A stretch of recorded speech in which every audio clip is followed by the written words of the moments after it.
He decidido acometer un reto, es desafiante el mismo porque, como ustedes saben, hay palabras que YouTube no permite, que borra, y con eso en efecto se disminuye la posibilidad de expander una noticia o una opinión que es la que acompaña a la propia noticia. Entonces el reto consiste justamente en no emplear esos términos porque nosotros, desde luego, reconocemos y como se nota, también acatamos estas reglas para estar justamente en este espacio digital.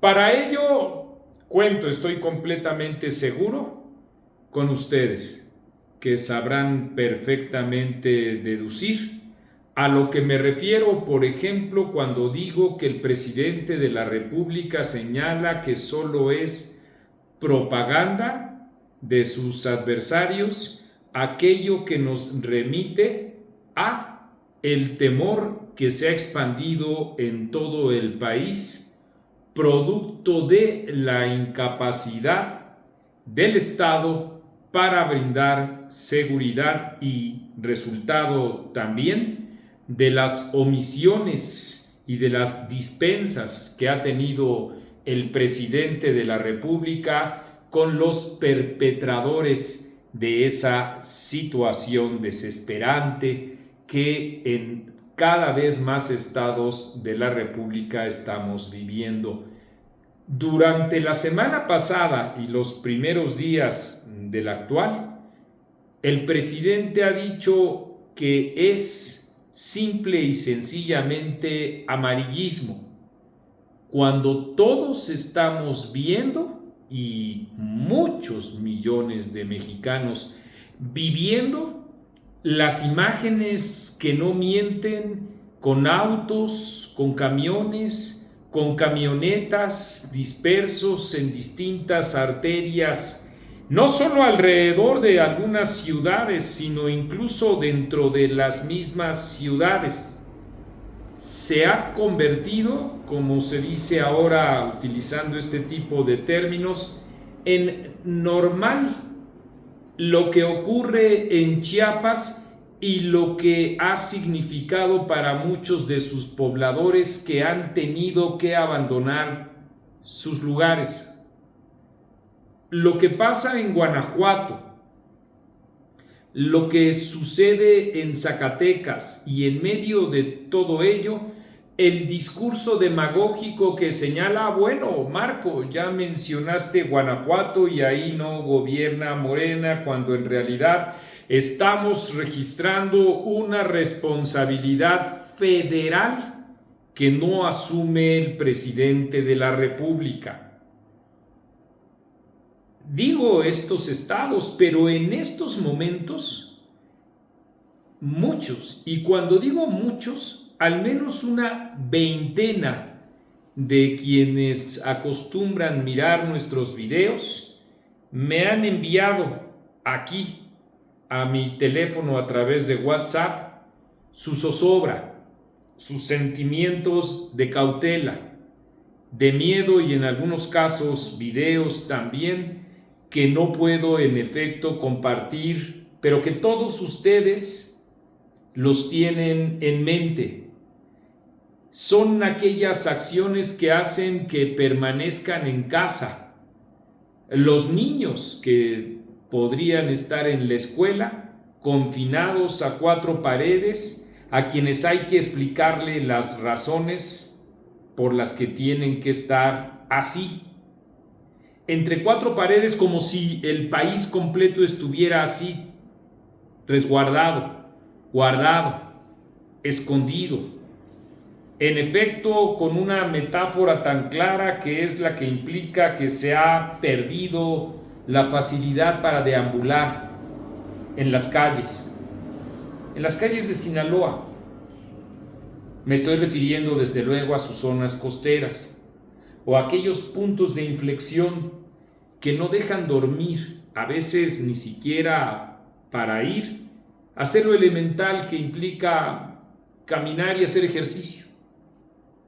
ir al mercado, comprar víveres, o hacerlo incluso con la rapidez y la cautela que el asunto requiere, pero con grandes cantidades para que pase el tiempo sin que estas personas salgan. Y mientras los integrantes de las fuerzas oficiales que deberían velar por nuestra propia seguridad dicen que no depende de ellos, que depende de que se pongan de acuerdo entre quienes protagonizan las reyertas para que regrese la propia calma, y hacen así, en un reconocimiento de cesión de sus propias responsabilidades, una responsabilidad que entonces ya no les corresponde a ellos. Y entonces los mexicanos vemos con ese tipo de declaraciones que estamos huérfanos de lo que debería implicar una protección que corresponde con las responsabilidades que tiene o que debería de tener el gobierno federal. ¿Y qué decir de Guerrero? ¿Y qué decir de Tamaulipas? ¿O de Sonora? Y ya vistos entonces en conjunto, ¿cómo registrar que el presidente de la República les hable con todo respeto a los ejecutores de esta situación, llamándoles señores, mientras agrede literalmente a los periodistas que exhiben sus falencias, su ineficacia, su corrupción y todo el desastre que él ha encabezado? Hoy simplemente lo que hizo con Carlos Loret de Mola, no solo al fustigarlo con el fraseo de siempre, sino incluso para proporcionar el domicilio donde él vive. De ese tamaño es la actitud que tiene el presidente frente a las críticas que recibe, y en particular los dardos que le implican a él, su connivencia con estos perpetradores del miedo, y junto con ello también su cobijo a familia, hermanos, amigos, y dejo al final, claro está, para subrayarlo, desde luego, sus 3 hijos mayores, enlobados de la corrupción. Eso es, en la pirámide de la vorágine que nos genera el temor a cada uno de nosotros, lo que sitúa en la cabeza y la principal responsabilidad de esto que vivimos. La demagogia, que siempre implica el populismo, y algo más, la banalidad del mal. Hacer de esto una vida cotidiana.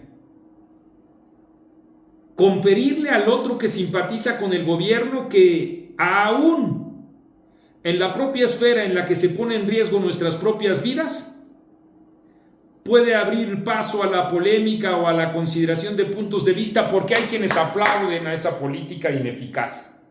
Eso es lo que estamos viviendo. Confinados a ese mundo o a ese entorno de la inseguridad.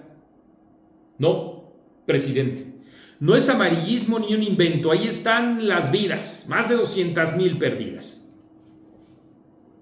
Ahí están los altísimos niveles de impunidad. Ahí está el sufrimiento de las personas de carne y hueso. Y ahí están medios de comunicación como etcétera para registrarlos y exigir de usted la responsabilidad que no ha tenido. Por eso es que hacemos comunidad. Por eso es que les invitamos a ustedes a apoyar a este proyecto editorial, a seguirnos en las redes sociales, a compartir nuestra información, a seguirme si ustedes lo permiten, ahí en Facebook, en X, frente a la situación que sea en los últimos días, lleno de agresiones, imprecaciones y difamaciones en mi contra. Pero vamos a continuar, porque esto es etcétera. Yo soy Marco Levario Turcot, sin dejarnos intimidar por nada.